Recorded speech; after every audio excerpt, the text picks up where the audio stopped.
પસંદ કરો પર જે ત્યાં આગળ બહુ બધા તમને પાક દેખાઈ જશે। તો અમારા ખેતરમાં ડાંગરની વાવણી કરી હતી, તો હું ડાંગરની વાવણી સિલેક્ટ કરીશ। પછી વાવણીનો પાક વિસ્તાર સિલેક્ટ કરો, તો અહીં આગળ ઉપર કુલ પ્લોટ વિસ્તાર દેખાશે, તો એનું એ તમારે અહીંયા આગળ ટાઈપ કરી લેવાનું છે। 0.3374 મારું જે આ ક્ષેત્રફળ છે દેખાય છે। અસરગ્રસ્ત વિસ્તાર, તો તમારા થોડા જ ખેતરમાં નુકસાન થયું છે કે આખા ખેતરમાં નુકસાન થયું છે? આખા ખેતરમાં નુકસાન થયું હોય તો સમગ્ર સિલેક્ટ કરી લો, અને થોડોક જ ભાગમાં નુકસાન થયું હોય તો આંશિક સિલેક્ટ કરો। તો મારે આખા ખેતરમાં નુકસાન થયું છે તો હું સમગ્ર પર સિલેક્ટ કરી લઈશ। પછી અહીંયા ઓપ્શન તમને દેખાશે ફોટો પાડો। હવે નોંધ તમારે એક ધ્યાનમાં રાખવાની છે, જો લાલ કલરે દેખાય છે, પ્રથમ ફોટામાં આખા એક ખેતરનો ફોટો લેવાનો છે, જેમાં તમારું આખું ખેતર આવી જાય એ રીતનો ફોટો લેવાનો છે। અને બીજા ફોટામાં જે આગળ તમારી ડાંગર એવું કંઈક બગડેલું એવું પડ્યું હોય, પાણીમાં પલળી ગયું હોય, એનો એક નજીકથી ફોટો લેવાનો છે। તો અહીં આગળ આપણે કેમેરાનું બટન દેખાશે, એના પર ક્લિક કરી લેવાનું છે।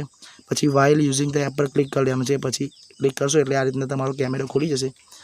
તો મિત્રો તમારું જે આ ખેતર છે એનો તમારે એક પરફેક્ટ ફોટો લઈ લેવાનો છે, આખો દેખાય ખેતર રીતનો। તો હું ક્લિક કરી લઉં છું ફોટો। જો મિત્રો અહીંયા ફોટો મેં ક્લિક કરી લીધો છે। પછી એક બીજો ફોટો લેવાનો છે જ્યાં તમારા પાક નુકસાની થઈ હોય।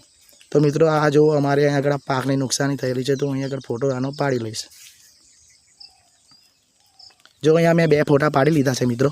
તો તમારે આ રીતે જ તમારે 2 ફોટા પાડવાના છે। એક ફોટો તમારા આખા ખેતરનો પાડવાનો છે, અને બીજો ફોટો તમારા જે પાકની નુકસાની થઈ હોય એનો નજીકથી પાડવાનો છે। અને બને તો એવો ફોટો પાડજો જેમાં તમારું પાકની નુકસાની થયેલી દેખાય, તો તમારું અહીંયા આગળ એપ્રુવલ વહેલું મળી જશે। પછી અહીંયા આગળ રિમાર્ક્સ દાખલ કરવાના છે। તો રિમાર્ક્સમાં આપણે લખી દેવાનું છે ગુજરાતીમાં કમોસમી વરસાદને લીધે પાકમાં નુકસાની। તો અહીંયા આગળ લખી દઉં છું।